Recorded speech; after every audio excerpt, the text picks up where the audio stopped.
Morning business breakfast షోకి స్వాగతం. ప్రజా సమస్యల పట్ల స్పందించేందుకు తెలుగువారి అభిమాన న్యూస్ ఛానల్ TV5 అన్ని వేళలా ముందుంటుంది. ముఖ్యంగా ఆపద సమయంలో ఆపన్న హస్తం అందించేందుకు TV5 యాజమాన్యం అలాగే సిబ్బంది నడుం బిగించి కథం తొక్కుతూ ఉండడం పరిపాటి. అదే బాటలో ఈసారి కూడా ప్రకృతి ధాటికి హుద్హుద్ తుఫాన్ దెబ్బకు విలువెల్లాడుతున్న విశాఖ వాసులకు ఆపన్న హస్తం అందించేందుకు వారికి అవసరమైన చేయూత అందించేందుకు TV5 నడుం బిగించింది. అండ్ కరెంట్ లేక, తాగునీరు లేక, అలాగే ఆహార పదార్థాల సరఫరా లేక సతమతం అవుతున్న ఉక్కిరి బిక్కిరి అవుతున్న విశాఖ ప్రజలకు తాగునీరు అందించేందుకు ఆహార పదార్థాలు అందించాల్సిందిగా పిలుపునిచ్చింది TV5. ఈ పిలుపుకు ప్రథమంగా స్పందించారు ఓమియా హెల్త్ కేర్. మహేంద్రవాడ, రాజమండ్రి సమీపంలో ఉన్న మహేంద్రవాడలో ఒక సుజల స్రవంతి పథకంతో మంచినీరు, పరిశుభ్రమైన రక్షిత మంచినీరు అందిస్తున్న ఓమియా health care promoter Tetali Muralikrishna Reddy. So వారు వదాన్యతతో ముందుకు వచ్చారు, చాలా ఉదార హృదయంతో ముందుకు వచ్చారు. ఆయన వారి సిబ్బంది నిన్న 10,000 లీటర్ల తాగునీరును, శుభ్రమైన రక్షిత మంచినీటిని విశాఖ వాసులకు అందించేందుకు 200 కిలోమీటర్ల దూరం నుంచి తరలి వచ్చి మరి ఒక లారీలతో వారి సిబ్బంది విశాఖ వచ్చారు. విశాఖలో మంచినీరు డిస్ట్రిబ్యూట్ చేశారు. అలాగే అక్కడ మాకు TV5కు డిస్ట్రిబ్యూషన్ పరంగా చేయూత అందించేందుకు ముందుకు వచ్చింది సెంచరీ క్లబ్.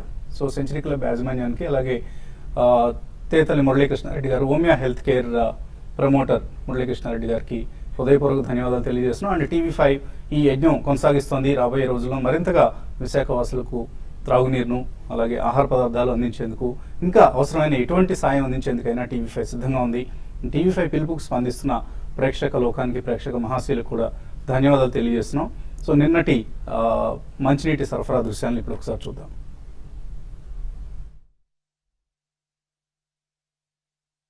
ఇటువంటి విపత్కర పరిస్థితుల్లో సెంచరీ క్లబ్ TV5 అసోసియేషన్ తోటి మేము సప్లై చేయడం మేము చేస్తున్నాం. ఇదివరలో కూడా మేము ఇలాంటి విపత్కర పరిస్థితులు ఎదురైనప్పుడు RTC స్ట్రైక్ కానీ, సమైక్యాంధ్ర మూవ్మెంట్ కానీ, ఇలాంటి నిత్యావసర వస్తువులు చాలాసార్లు పంపిణీ చేశాము. ఇది మా క్లబ్ యొక్క అదృష్టంగా భావిస్తున్నాము. మంచినీరు సరఫరా చేయడం, అది కూడా మినరల్ వాటర్ సప్లై చేయడం మా క్లబ్ యొక్క అదృష్టంగా భావిస్తున్నాము. ఇంకా కూడా TV5 యొక్క సహాయ సహకారంతో రాబో ఫ్యూచర్ లో కూడా మనము బియ్యము, కందిపప్పు, కిరసనాయిల్ అటువంటి నిత్యావసర వస్తువులు కూడా మనం పంపిణీ చేయడానికి నిర్ణయించుకున్నాము. ప్రస్తుతానికి సెంచరీ క్లబ్ ఏ విషయానికైనా సరే డైరెక్ట్ గా సోషల్ సర్వీస్ లో యాక్టివిటీలో ఉన్న ఫస్ట్ క్లబ్. దేనికైనా సరే ఆ సమయం వస్తేవాడికి రెస్పాండ్ అయ్యే క్లబ్ మా ఒక్కరిదే. కారణం ఏంటంటే ఉన్న స్లమ్స్ లో ఉన్న వాళ్ళందరూ మా రెగ్యులర్ గా చూసేవాళ్ళం కాబట్టి నీటి సమస్య మెయిన్. ఫస్ట్ వాటర్ ఇవ్వలేకపోతాం. Drinking water government main scheme లో ఉన్నది కాబట్టి అది మేము భర్తీ చేయగలిగితే దేవుడు మాకు ఎంతో పుణ్యం వచ్చినట్టు భావిస్తున్నాం. అందరికి మంచినీళ్ళు ఇవ్వాలన్న ఉద్దేశంతో మా క్లబ్ తరఫు నుంచి మంచినీళ్ళు, మినరల్ వాటర్ అన్నీ ఒకటి కదా అని తాగడానికి ముందు మంచినీళ్ళు ఇద్దామన్న ఉద్దేశంతో మా క్లబ్ ముందుకు వచ్చి ఈ మంచినీటి దానం చేస్తున్నాం. పవర్ లేదు, వాటర్ లేదు సొసైటీలో ప్రస్తుతం మా న్యాచురల్ ఇబ్బంది మూలంగా.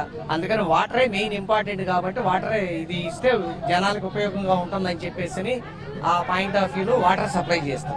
ఇక్కడ ఎలా జరిగిందనే విషయం మా ఎండి గారు బెంగళూరులో ఉంటారండి. ఆయన ఇండస్ట్రియలిస్టులో, ఆయన పేరు మురళీకృష్ణారెడ్డి అండి. ఈ తుఫాన్ వచ్చిన టైంలో ఆయన ఫారెన్లో ఉన్నారండి.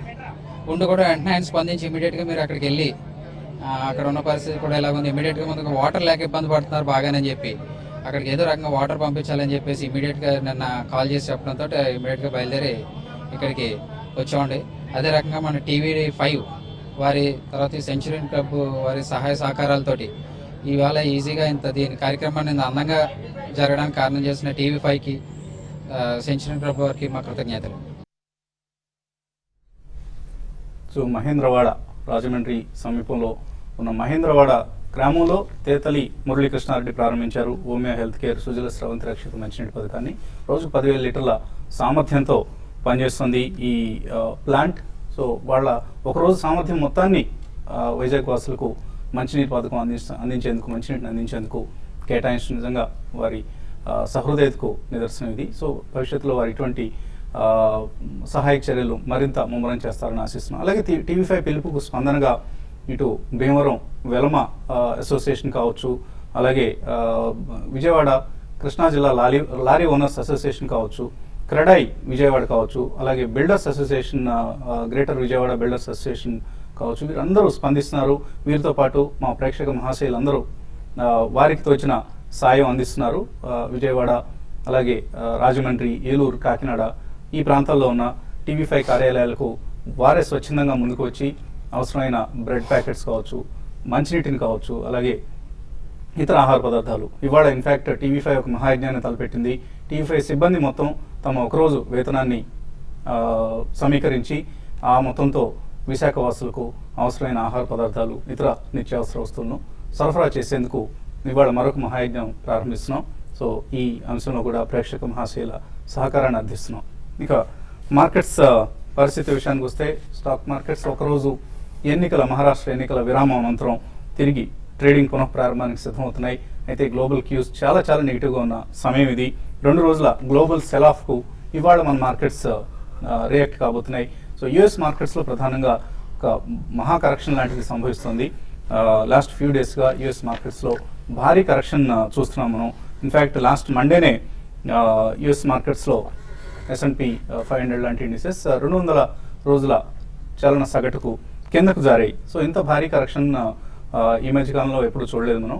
సో ఆ పరిస్థితి యూరోపియన్ మార్కెట్స్ని కూడా కిందకు లాగుతుంది. యూరోపియన్ మార్కెట్స్ లైక్ ఫుడ్సీ కావచ్చు, క్యాక్, డాక్స్ ఇటువంటి ఇండిసెస్ అన్ని కూడా నిన్న 2 to 3% నష్టపోయాయి. సో ఇవాళ SGX నిఫ్టీ ట్రెండ్ బట్టి చూసినా కూడా మనకు ఒక 70 పాయింట్ల గ్యాప్ డౌన్ ఓపెనింగ్ కోసం మార్కెట్స్ సిద్ధమవుతున్నట్లు కనిపిస్తుంది నిఫ్టీ పరంగా. అండ్ ఇన్ఫ్యాక్ట్ డొమెస్టిక్గా మనకు కొన్ని పాజిటివ్ క్యూస్ ఉన్నాయి. బీజేపీ మహారాష్ట్ర, హర్యానాలో నిన్న జరిగిన ఎన్నికల్లో బీజేపీ అధికారాన్ని చేజిక్కించుకునే అవకాశాలు కనిపిస్తున్నాయి. ఇది ఒక పాజిటివ్ డెవలప్మెంట్. అయితే బ్రెంట్ క్రూడ్ ప్రైసెస్ కిందకు వస్తున్నాయి, కంటిన్యూ అవుతుంది బ్రెంట్ క్రూడ్ ప్రైసెస్ ఫాల్. అలాగే ఇన్ఫ్లేషన్ నెంబర్స్ పాజిటివ్గా వచ్చాయి, RBI టార్గెట్స్కు దగ్గరగా వచ్చాయి. అండ్ సెప్టెంబర్ ట్రేడ్ డెఫిసిట్ మాత్రం పెరిగింది. ఇది ఒకటే నెగిటివ్ క్యూ మనకు. అదర్వైజ్ మ్యాక్రో క్యూస్లో మనకు ఇంప్రూవ్మెంట్ కనిపిస్తోంది. అయితే గ్లోబల్ సెల్ ఆఫ్ మాత్రం ఇండియన్ మార్కెట్స్కు నెగిటివ్ డెవలప్మెంట్ కాబోతుంది. సో నిఫ్టీ 7800 మార్కు దిగువకు వచ్చేందుకు సిద్ధమవుతోంది. ఇది ఎటువంటి పరిస్థితులకు దారితీస్తుంది అన్న అంశాన్ని మాట్లాడేందుకు మనతో అనలిస్ట్ సిద్ధంగా ఉన్నారు. సో ఎటువంటి రియాక్షన్ మీరు ఊహిస్తున్నారు గ్లోబల్ సెల్ ఆఫ్ నేపథ్యంలో? బేసికలీ అమెరికాలో మనకి కరెక్షన్ ఓవర్ డ్యూ అని చెప్పి మనం ఎప్పటి నుంచి అనుకున్నాం. లాస్ట్ అబౌట్ 10-15 డేస్ నుంచి డెఫినెట్లీ అక్కడ భారీగా అమ్మకాలు జరుపుతున్నారండి. అండ్ IMF వాళ్ళు ఎప్పుడైతే గ్లోబల్ ఫోర్కాస్ట్ అనేది ఇచ్చారో నెక్స్ట్ 2-3 ఇయర్స్ కూడా చైనాలో వీక్నెస్ కనిపిస్తుంది. ఇతరత్ర ప్రపంచంలో కూడా GDP గ్రోత్ రేట్స్ తగ్గుతాయి డెవలప్డ్ మార్కెట్స్లో ఇచ్చినప్పటి నుంచి there's been accentuated selling in American markets. So దాని ప్రభావం డెఫినెట్లీ మనకి అన్ని ఎమర్జింగ్ మార్కెట్స్ మీద కూడా ఉంటుందండి. అండ్ క్వాంటిటేటివ్ ఈజింగ్ 3 అనేది maybe in the next 1 or 2 months completely close కూడా అయిపోతుంది. సో కొంచెం డాలర్ క్యారీ ట్రేడ్ కానివ్వండి, excess dollar deluge into India అవన్నీ కూడా జరగట్లేదు. In fact they are been selling, FIS have been selling. ఒకటి ప్రాఫిట్ బుకింగ్, రెండోది they wanted to have some clarity before any major investments are committed into India. ఇవన్నీ తీసుకుంటే మాత్రం definitely మనం గతంలో కూడా లాస్ట్ 10-15 డేస్గా కంటిన్యూస్లీ చెప్తూనే ఉన్నాం. Post Q2 results, September quarter results November 1st, 2nd వీక్లో అన్నీ వస్తాయండి. అప్పటిదాకా కూడా వేచి ఉండొచ్చు. బల్క్ మనీ కమిట్ చేసేవాళ్ళని చెప్తున్నాం. Definitely we stand by the same view even today. అందుకని మనకి మార్కెట్లో కన్సాలిడేషన్ టు సెల్లింగ్ ఎక్కువ కనిపిస్తుంది. సో ఈ కాంటెక్స్ట్ లో definitely I think one should wait అండి. Let the clarity be coming in to the market. And consolidation అనేది మనకి ఇంకా నెక్స్ట్ 1 or 2 weeks కూడా కొనసాగుతుంది కాబట్టి అక్కడ మనం బల్క్ మనీ అనేది కమిట్ చేయొచ్చు. ఈ లోపల macro cues definitely they are going in positive. ఇది ఒక సెట్ డైరెక్షన్ అనేది సెట్ చేస్తుంది. బట్ బియాండ్ నవంబర్ అని కూడా చెప్పుకోవచ్చండి. అండ్ యూజువల్లీ డిసెంబర్లో మనకి అంతగా I don't think they will be major inflows. కాబట్టి everybody will be looking forward to the next year budget. అక్కడికి మనకి నవంబర్ అండ్ డిసెంబర్లో అన్ని చర్చలు కూడా మొదలవుతాయి కాబట్టి I think one should use this opportunity to really reshuffle the portfolio number 1 and wait for major cues to really turn positive before we really commit bulk money అని చెప్పచ్చు. సో గ్యాప్ డౌన్ ఓపెనింగ్ కోసం markets సిద్ధమవుతున్నాయి. Nifty సుమారుగా 60-70 పాయింట్ల నష్టంతో open అయ్యే chances కనిపిస్తున్నాయి. So ఎలా ఉపయోగించుకోవాలి ట్రేడర్స్ ఈ అవకాశాన్ని? ఓపెనింగ్ 70 పాయింట్లు అంటే కరెక్ట్గా 7,800. లాస్ట్ ఒక 10 డేస్గా చూస్తే కనుక 7,800 దగ్గర 2-3 సార్లు మార్కెట్ బౌన్స్ బ్యాక్ అవటము. కానీ ఇమ్మీడియట్ రెసిస్టెన్స్ 7,900 దగ్గర కొంచెం మార్కెట్ నిలబడకపోవడం చూస్తుంటే మార్కెట్లో కొంచెం వీక్నెస్ కనిపిస్తుంది. ఇవాళ కూడా బహుశా 4వ రోజు పరీక్షించే అవకాశం కనిపిస్తుంది. 10 రోజుల్లో ఎట్టి పరిస్థితుల్లో మార్కెట్ ఇవాళ ఎప్పటిలాగే కొంచెం 7,800 దగ్గర నిలదొక్కుని కొంచెం స్ట్రాంగ్గా రికవరీ అనేది రావాలి. అలా రికవరీ రాకుండా 7,800 కిందే కనుక ట్రేడ్ అయిందంటే మటుకు నా ఉద్దేశం fresh short term correction begin అయ్యే అవకాశం కనిపిస్తుంది. అప్పుడు లాస్ట్ 1 or 2 monthsగా చూసినా మనం ఒక కరెక్షన్ చూసాము, అది first leg of down correction. ఇప్పుడు కనుక 7,800 కింద కనుక బ్రేక్ అయ్యి దాని కింద 1 or 2 days క్లోజ్ అయిందంటే మటుకు సెకండ్ లెగ్ ఆఫ్ కరెక్షన్ కూడా బిగిన్ అయ్యే అవకాశం ఉంది. ఈ సెకండ్ లెగ్లో జనరల్గా మిడ్ క్యాప్ స్మాల్ క్యాప్లో కూడా కొంచెం డౌన్ ట్రెండ్లో పార్టిసిపేట్ చేసే అవకాశం ఉంది. సో 7,800 అనేది చాలా కీలకం. అలాగే ఇవాళ కనుక ఒక ఫస్ట్ 15-20 minutes 7,800 పైన కనుక దాని కింద బ్రేక్ అయ్యి మళ్ళీ దాని పైన కనుక కాసేపు ట్రేడ్ అవుతే బాగా రిస్కీ ట్రేడర్స్ స్పెక్యులేషన్ చేసేవాళ్ళు కొంచెం లాంగ్ పొజిషన్ తీసుకొని ఇంటర్డేకి 30-40 పాయింట్స్ కోసం టార్గెట్ తోటి 7840 7850 దగ్గర కొంచెం ఎగ్జిట్ అయిపోవచ్చు ప్రాఫిట్ తోటి. బట్ ఆన్ ద హోల్ ఫ్యూచర్స్లో మటుకు లాంగ్ పొజిషన్ తీసుకోవాలి అనుకున్న వాళ్ళు కొంచెం వెయిట్ చేయడం మంచిది. మార్కెట్ ఇంకా చాలా కాషియస్గా అప్రమత్తంగా ఉంది. 2-3 రోజులు మార్కెట్ ఈ లెవెల్లో నిలబడి స్ట్రాంగ్గా క్లోజ్ అవుతే తప్ప కానీ ఇమీడియట్గా లాంగ్ పొజిషన్ తీసుకోకూడదు. అలాగే 50 days మూవింగ్ యావరేజ్, అలాగే 100 days మూవింగ్ యావరేజ్ సిగ్నల్ మనం లాస్ట్ ఫిబ్రవరిలో చూసాం కరెక్ట్గా మార్కెట్ ర్యాలీ టైంలో. ఆ సిగ్నల్ ఒకసారి ఇవాళ కొంచెం ఈ 2-3 రోజులు కూడా పరీక్షించే అవకాశం ఉంది. మార్కెట్ నెక్స్ట్ 2-3 రోజులు చాలా కీలకము. 7,800 పైన కనుక నిలదొక్కకుండా ఉంటే కనుక ఫ్రెష్గా షార్ట్ టర్మ్ కరెక్షన్ బిగిన్ అయ్యే ప్రమాదం కనిపిస్తుంది. ఇన్వెస్టర్స్ నుంచి కాల్స్ అలాగే మెయిల్స్ తీసుకోబోయే ముందు కాసేపు విరామం.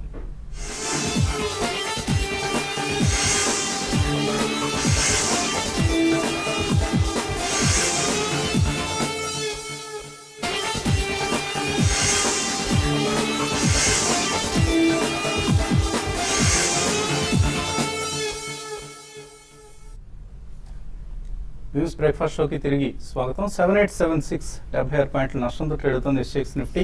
ఒక వీక్ ఓపెనింగ్ కోసం మార్కెట్స్ గ్యాప్ డౌన్ ఓపెనింగ్ కోసం సిద్ధమవుతున్నాయి.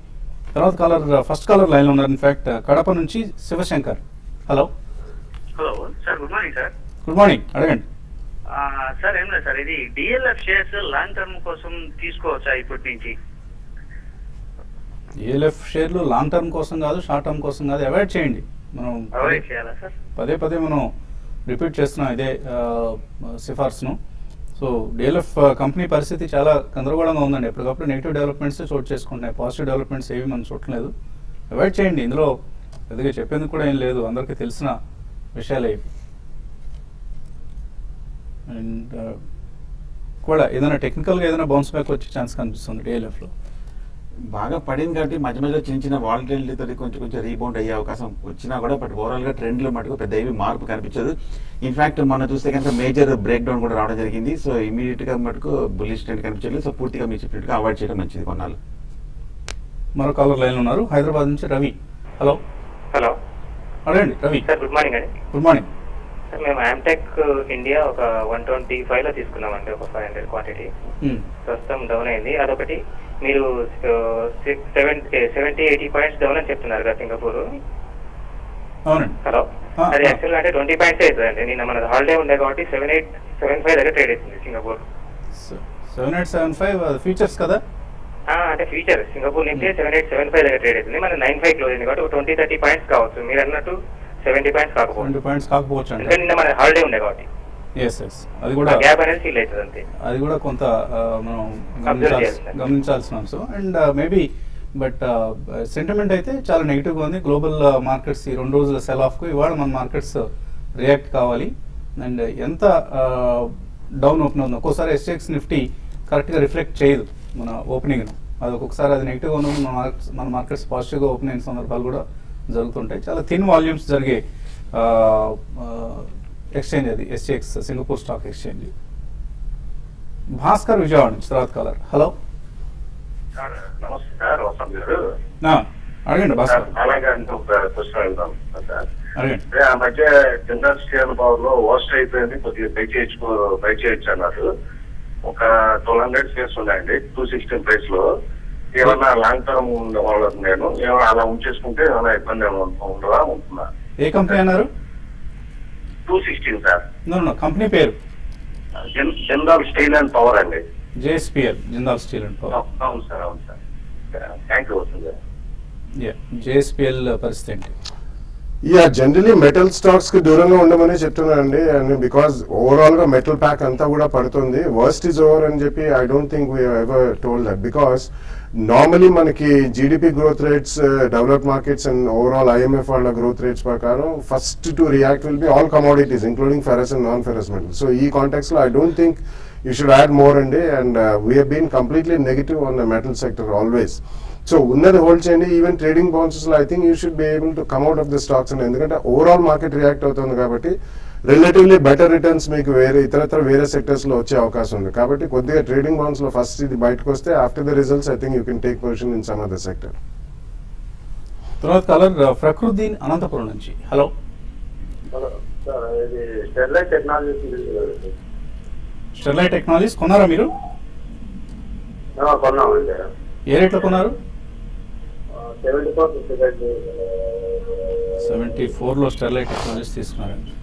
చాలా హై ప్రైస్ లో తీసుకున్నారండి. ఇటీవల కాలంలో వచ్చిన గరిష్ట స్థాయి కూడా అదే. మనం లాస్ట్ ఈ కరెంట్ బుల్ మార్కెట్ చూస్తే కనుక 23 రూపీస్ నుంచి బిగిన్ అప్ ట్రెండ్ కరెక్ట్ గా 74 రూపీస్ వరకు పెరగడం జరిగింది. టెక్నికల్ గా వీక్ గానే ఉంది, కాకపోతే షార్ట్ టర్మ్ అయితే మటుకు కొంచెం కాషియస్ గా ఉండండి. కరెక్ట్ గా 55 to 56 రూపీస్ దగ్గర మనం లాస్ట్ 1 మంత్ గా ఒక మేజర్ బాటం ఏర్పడింది. ఒకవేళ కనుక 55 కింద కనుక 1 or 2 సెషన్స్ క్లోజ్ అయింది మటుకు షార్ట్ టర్మ్ ఫర్దర్ కరెక్షన్ వచ్చే అవకాశం కనిపిస్తుంది. తర్వాత కాలర్ రమేష్ హైదరాబాద్ నుంచి. హలో. సార్ నమస్కారం సార్. నమస్తే అండి, అడగండి. సార్ నా దగ్గర JBM auto components post bonus and split rate 182 rupees లో 800 షేర్స్ ఉన్నాయండి. నేను ప్రాఫిట్ లో ఉన్నాను. ఇంకా ఏమైనా నేను యాడ్ చేసుకోవచ్చా? నేను లాంగ్ టర్మ్ కోసమే తీసుకున్నాను. బాగా చెప్పారు. నేను 3-4 ఇయర్స్ వరకు ఉంటానండి. First question. Second question, force Motors లో కూడా ఎంటర్ అవ్వమంటారా? మీ ఫేవరెట్ స్టాక్ అండి. మీ ఫేవరెట్ స్టాక్స్ రెండింటి గురించి అడుగుతున్నారండి. JBM auto, force Motors. Actually results గురించి వెయిట్ చేయడం definitely it's a better idea అండి. ఎందుకంటే ప్రస్తుతం ఓవరాల్ మార్కెట్ వీక్నెస్ ఉంది కాబట్టి మనకి జనరలీ అన్ని కూడా కొంచెం కన్సాలిడేట్ అవుతాయి. అండ్ ఒకవేళ స్లైట్లీ రిజల్ట్స్ వీక్ ఉన్నా కానీ there can be good amount of selling in any counter. So ఈ కారణం వలన ఫోర్స్ మోటార్స్ కొనదలుచుకుంటే మీరు just wait for the quarterly results. Even JBM auto మీరు ప్రాఫిట్లో ఉన్న క్వాంటిటీ ఉంచండి. అడిషనల్గా యాడ్ చేయాలంటే మాత్రం I think we should wait for the quarterly results and the September quarter results అయిన తర్వాత we can take a call. Let it be slightly మనకి ప్రైస్ డిస్కవరీ అనేది అవ్వాలని ట్రేడ్ టు ట్రేడ్ లో ఉన్నా కానీ అది సర్క్యూట్స్ లోనే ఉంది. But that shows there is somebody who is definitely buying it upon good strength. కానీ better thing would be to wait for the result. కాబట్టి I would request you to wait. అలాగే నిఫ్టీకి సంబంధించి ఎటువంటి సలహా ఇస్తారు ఇవాళ? నిఫ్టీ వీక్ గానే ఉంటుందండి. నా ఉద్దేశం ఇందాక కాలర్ డౌట్ ఎక్స్ప్రెస్ చేసినప్పటికీ 7800 ఒకసారి పరీక్షించే అవకాశం కనిపిస్తుంది. ఒకవేళ షార్ట్ పొజిషన్ ఉంటే కనుక 7900 పైన స్టాప్ లాస్ పెట్టుకోవడం మంచిది. లాంగ్ పొజిషన్ అయితే అవాయిడ్ చేయడం మంచిది. ఒకవేళ కనుక 7800 పైన కనుక ఒక 10-15 మినిట్స్ ట్రేడ్ అవుతే కనుక అప్పుడు రిస్క్ ట్రేడర్స్ కొంచెం లాంగ్ పొజిషన్ ఇంట్రాడేకి 30 పాయింట్స్ కోసం ఒక చిన్న మైనర్ రీబౌండ్ కోసం తీసుకోవచ్చు. అండి అలాగే ఈమెయిల్ సందేహాలు కూడా అందాయి మనకు. శ్రీరామ్ అడుగుతున్నారు, ఐఆర్బి తీసుకుందాం అనుకుంటున్నారు, ఈ రేట్లో తీసుకోవచ్చు ఐఆర్బి ఇన్ఫ్రా? లాస్ట్ 2-3 డేస్ చూస్తే కనుక స్వల్ప రికవరీ కనిపిస్తుంది. బట్ అయినప్పటికీ మార్కెట్ పరిస్థితి చూస్తుంటే కనుక ఇవాళ కొంచెం వీక్నెస్, అలాగే ఓవరాల్ గా గ్లోబల్ వీక్నెస్ అంతా, అలాగే సెక్టరల్ వీక్నెస్ చూస్తుంటే మటుకు కొంచెం అవాయిడ్ చేయడం మంచిది. నా ఉద్దేశం ఒకవేళ 210 ఆ లెవెల్కి వస్తే కనుక అక్కడ స్టెబిలైజ్ అవుతుంది, అక్కడ బై చేయొచ్చు. ప్రస్తుతం కొంచెం న్యూట్రల్ గా ఉంటే మంచిది. ఏఎస్ రవికుమార్ కాకినాడ నుంచి అడుగుతున్నారు, పెన్నార్ ఇండస్ట్రీస్ 53 రూపాయలు కొన్నారు, అలాగే కోప్రాన్ 69లో కొన్నారు, హెచ్బిఎల్ పవర్ 19లో కొన్నారు, హోల్డ్ చేయొచ్చు ఇవి 3 months కోసం? 3 months is too short and ఒకవేళ హోల్డ్ చేసిన I think you should strictly go by some stop loss. అంటే మీకు రిస్క్ అప్డేట్ ఎంత ఉందో అంత. అండ్ క్వార్టర్ రిజల్ట్స్ వచ్చిన తర్వాత I think you should definitely book some profits or even if you're in loss. ఈ క్వార్టర్లో అంతగా ఆశాజనకమైన రిజల్ట్ రాకపోతే I think you should come out of this counters. Manjunath అడుగుతున్నారు, నిఫ్టీ ఈ సిరీస్ లో 7600 లెవెల్ టచ్ చేస్తుందా? ఇవాళ రేపు కీలకం అండి. ఇవాళ కనుక 7800 బ్రేక్ అవుతే కనుక 75 to 76 వరకు టెస్ట్ చేసే అవకాశం ఉంది. Sunil Hitech, Punit Resins medium term కోసం ఎలా ఉంటాయి? రామకృష్ణ అడుగుతున్నారు. సునీల్ హైటెక్ బులిష్ గానే ఉందండి. కాకపోతే మనం 165 రూపీస్ నుంచి 135 వరకు తగ్గడం జరిగింది. బట్ కానీ రీసెంట్ మేజర్ హైని సస్టైన్ కాలేకపోతుంది కాబట్టి నా ఉద్దేశం ఒక 120 ఆ లెవెల్కి వచ్చే అవకాశం కనిపిస్తుంది. ఎన్ రంగయ్య అడుగుతున్నారు, బిఎఫ్ యూటిలిటీస్ 800 రూపీస్లో తీస్తున్నారు, 3 years బ్యాక్, ఇప్పుడు 679 ఉంది, నియర్ ఫ్యూచర్లో లాస్ట్ రికవర్ అవుతున్నారు.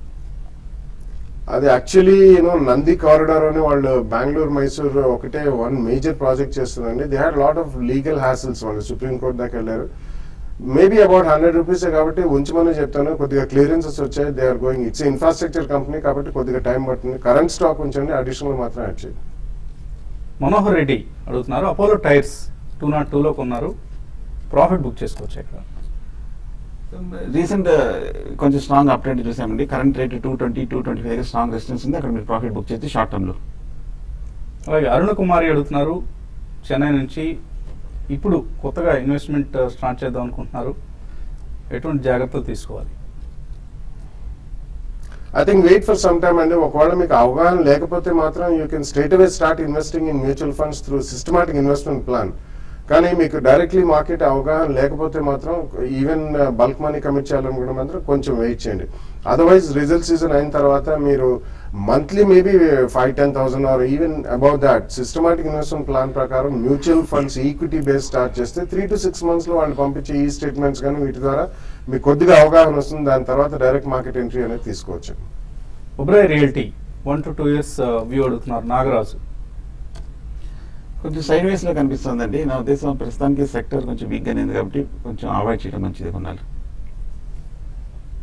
ఓకే అండి. సో ఇంకా చాలా మెయిల్స్ మిగిలిపోయి కానీ సమయం కూడా మించిపోయింది అనుకో. ఇది వాటి బిజినెస్ బ్రేక్ఫాస్ట్. మధ్యాహ్నం మళ్ళీ స్మార్ట్ న్యూస్లో 1:30 కలుద్దాం.